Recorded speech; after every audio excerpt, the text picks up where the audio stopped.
You are the best. Thought Vibration, or the Law of Attraction in the Thought World. Part 3, Chapters 9 to 12. Chapter 9. Asserting the Life Force. I have spoken to you of the advantage of getting rid of fear. Now I wish to put life into you.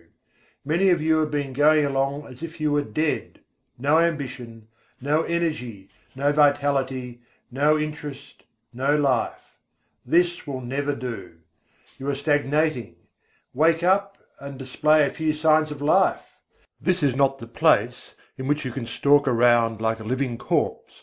This is a place for wide awake, active, live people. And a good general awakening is what is needed, although it would take nothing less than a blast from Gabriel's trumpet to awaken some of the people who are stalking around thinking that they are alive, but who are really dead to all that makes life worth while. We must let life flow through us, and allow it to express itself naturally. Do not let the little worries of life, or the big ones either, depress you and cause you to lose your vitality. Assert the life force within you, and manifest it in every thought, act and deed, and before long you will be exhilarated and fairly bubbling over with vitality and energy. Put a little life into your work, into your pleasures, into yourself. Stop doing things in a half-headed way, and begin to take an interest in what you are doing, saying and thinking. It is astonishing how much interest we may find in the ordinary things of life if we will only wake up.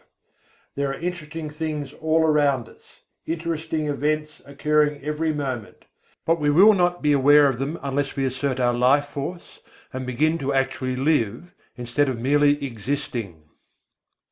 No man or woman ever amounted to anything unless he or she put life into the tasks of everyday life, the acts, the thoughts.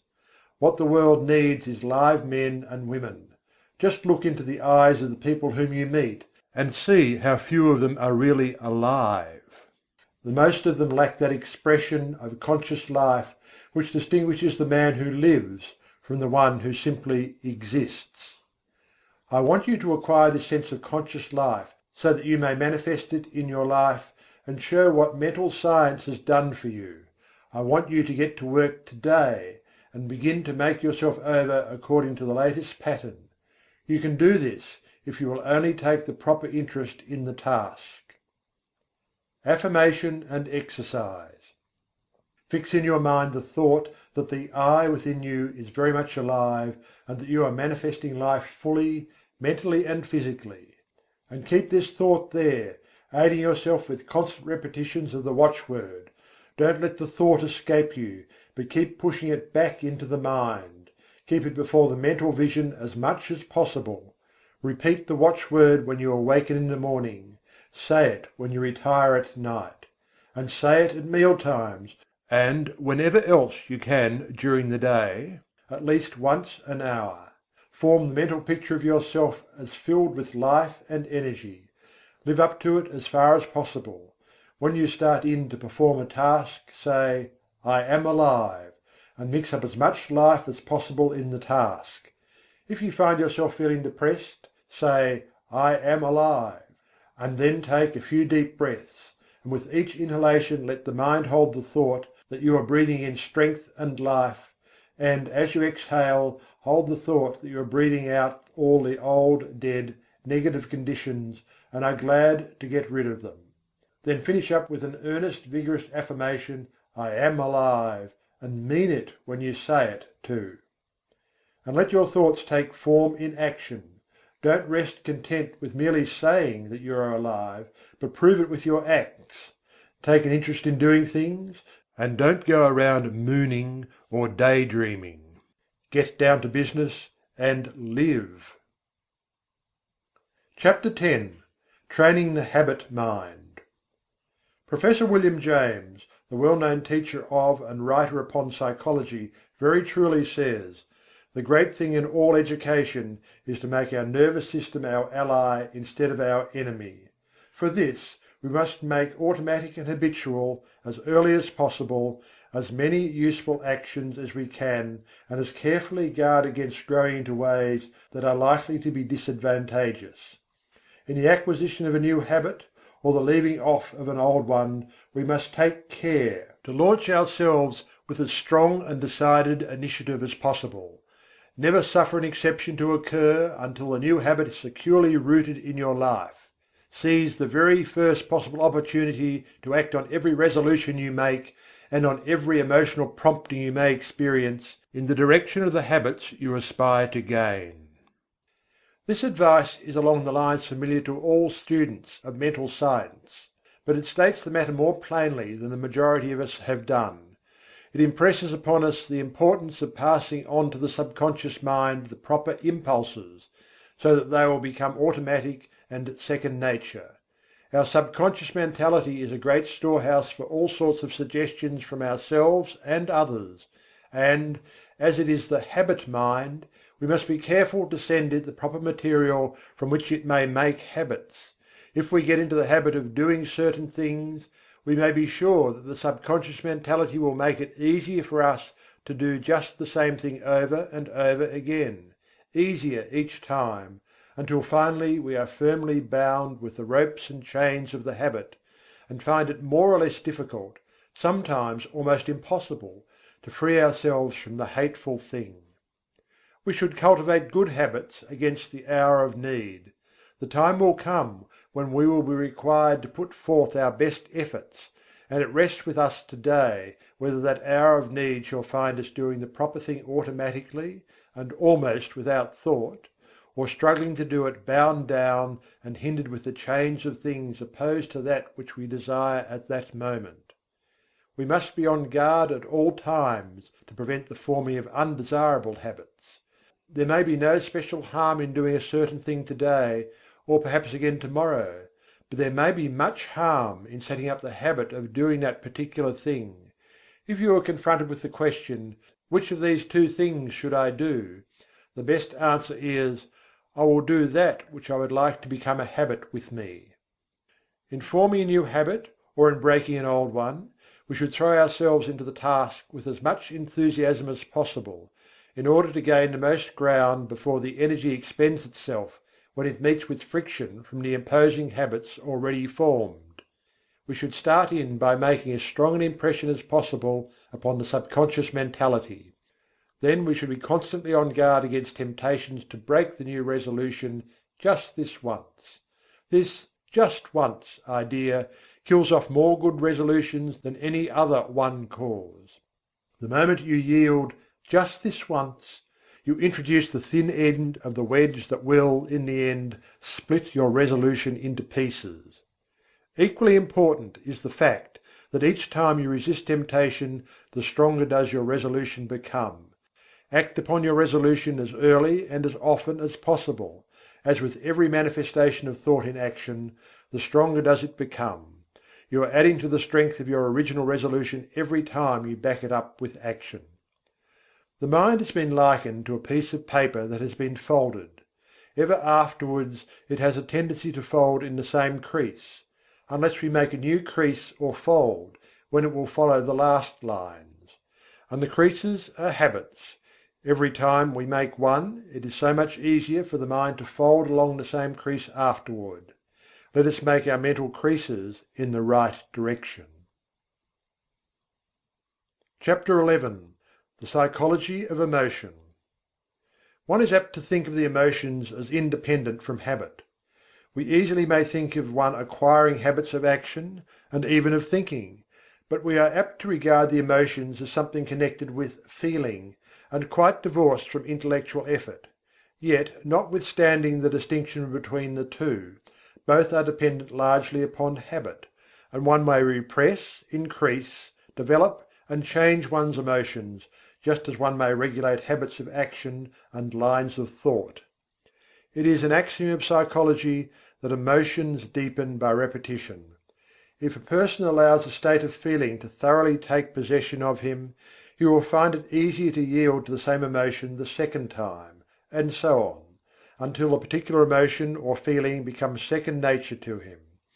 If an undesirable emotion shows itself inclined to take up a permanent abode with you, you had better start to work to get rid of it, or at least to master it. And the best time to do this is at the start, for each repetition renders the habit more firmly entrenched, and the task of dislodging it more difficult. Were you ever jealous? If so, you will remember how insidious was its first approach, how subtly it whispered hateful suggestions into your willing ear, and how gradually it followed up such suggestions until finally you began to see green. Jealousy has an effect upon the bile, and causes it to poison the blood. That is why the idea of green is always associated with it. Then you will remember how the thing seemed to grow, taking possession of you until you scarcely could shake it off. You found it much easier to become jealous the next time. It seemed to bring before you all sorts of objects apparently justifying your suspicions and feeling. Everything began to look green. The green-eyed monster waxed fat. And so it is with every feeling or emotion. If you give way to a fit of rage, you will find it easier to become angry the next time on less provocation. The habit of feeling and acting mean does not take long to firmly settle itself in its new home if encouraged. Worry is a great habit for growing and waxing fat. People start by worrying about big things, and then begin to worry and fret about some smaller thing, and then the merest trifle worries and distresses them. They imagine that all sorts of evil things are about to befall them. If they start on the journey, they are certain there is going to be a wreck. If a telegram comes, it is sure to contain some dreadful tidings. If a child seems a little quiet, the worrying mother is positive it is going to fall ill and die. If the husband seems thoughtful as he revolves some business plan in his mind, then the good wife is convinced that he is beginning to cease to love her, and indulges in a crying spell. And so it goes: worry, worry, worry. Each indulgence making the habit more at home. After a while the continued thought shows itself in action. Not only is the mind poisoned by the blue thoughts, but the forehead shows deep lines between the eyebrows, and the voice takes on that whining, rasping tone so common among worry-burdened people. The condition of mind known as fault-finding is another emotion that grows fat with exercise. First, fault is found with this thing, then with that, and finally with everything. The person becomes a chronic nagger, a burden to friends and relatives, and a thing to be avoided by outsiders. Women make the greatest naggers, not because men are any better, but simply because a man nagger is apt to have the habit knocked out of him by other men who will not stand his nonsense. He finds that he is making things too hot for himself, and he reforms, while a woman has more of a chance to indulge in the habit. But this nagging is all a matter of habit. It grows from small beginnings, and each time it is indulged in, it throws out another root, branch, or tendril, and fastens itself the closer to the one who has given it soil in which to grow. Envy, uncharitableness, gossip, scandal-mongering are all habits of this kind. The seeds are in every human breast, and only need good soil and a little watering to become lusty and strong. Each time you give way to one of these negative emotions, the easier do you make it for a recurrence of the same thing or similar ones. Sometimes by encouraging one unworthy emotion, you find that you have given room for the growth of a whole family of these mental weeds. Now this is not a good old orthodox preachment against the sin of bad thoughts. It is merely a calling of your attention to the law underlying the psychology of emotion. Nothing new about it, old as the hills, so old that many of us have forgotten all about it. If you wish to manifest these constantly disagreeable and unpleasant traits, and to suffer the unhappiness that comes from them, by all means do so. That is your own business and privilege. It's none of mine, and I am not preaching at you. It keeps me busy minding my own business and keeping an eye on my own undesirable habits and actions. I am merely telling you the law regarding the matter, and you may do the rest. If you wish to choke out these habits, there are two ways open to you. First, whenever you find yourself indulging in a negative thought or feeling, take right hold of it and say to it firmly and vigorously, "Get out!" It won't like this at first, and will bridle up, curve its back, and snarl like an offended cat. But never mind, just say "scat" to it. The next time it will not be so confident and aggressive. It will have manifested a little of the fear habit. Each time you repress and choke out a tendency of this kind, the weaker it will become, and the stronger will your will be. Professor James says: "Refuse to express a passion, and it dies. Count 10 before venting your anger, and its occasion seems ridiculous.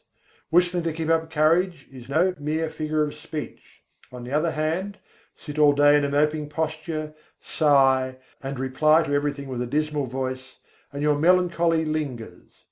There is no more valuable precept in moral education than this, as all who have experience know. If we wish to conquer emotional tendencies in ourselves, we must assiduously, and in the first instance cold-bloodedly, go through the outward movements of those contrary dispositions we prefer to cultivate. Smooth the brow, brighten the eye, contract the dorsal rather than the ventral aspect of the frame, and speak in a major key, pass the genial compliment, and your heart must be frigid indeed if it does not gradually thaw."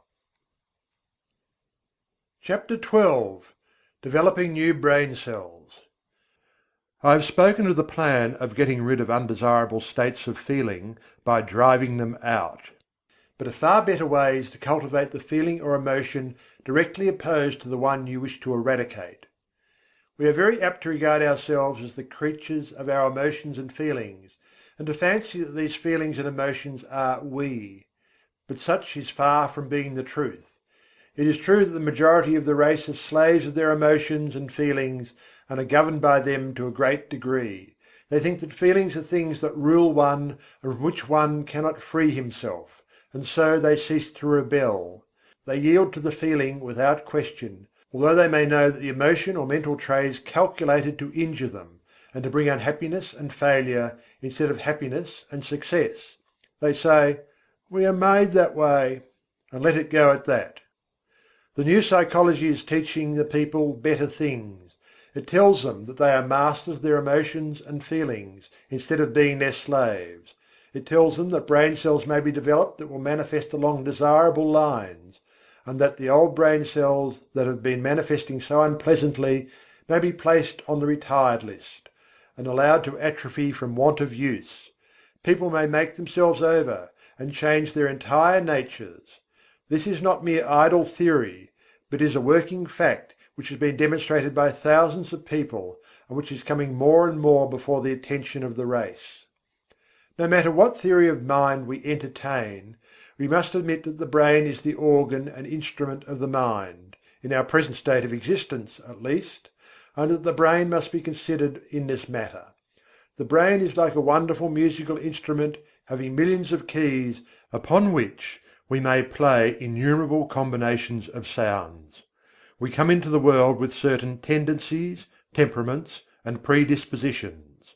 We may account for these tendencies by heredity, or we may account for them upon theories of pre-existence, but the facts remain the same.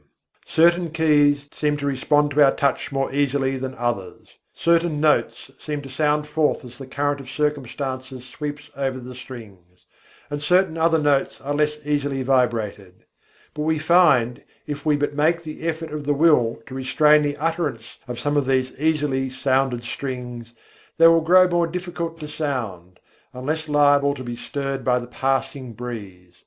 And if we will pay attention to some of the other strings that have not been giving forth a clear tone, we will soon get them in good working order. Their notes will chime forth clear and vibrant, and will drown the less pleasant sounds. We have millions of unused brain cells awaiting our cultivation. We are using but a few of them, and some of these we are working to death.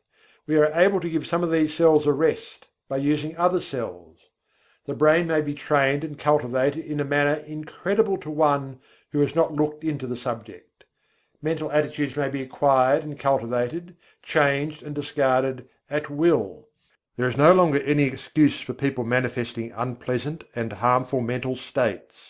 We have the remedy in our own hands. We acquire habits of thought, feeling and action by repeated use. We may be born with a tendency in a certain direction, or we may acquire tendencies by suggestions from others, such as the examples of those around us, suggestions from reading, listening to teachers. We are a bundle of mental habits. Each time we indulge in an undesirable thought or habit, the easier does it become for us to repeat that thought or action. Mental scientists are in the habit of speaking of desirable thoughts or mental attitudes as positive, and of the undesirable ones as negative. There is a good reason for this.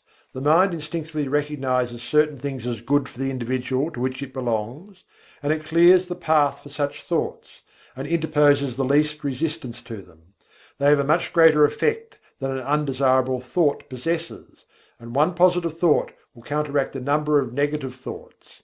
The best way to overcome undesirable or negative thoughts and feelings is to cultivate the positive ones. The positive thought is the strongest plant, and will in time starve out the negative one by withdrawing from it the nourishment necessary for its existence.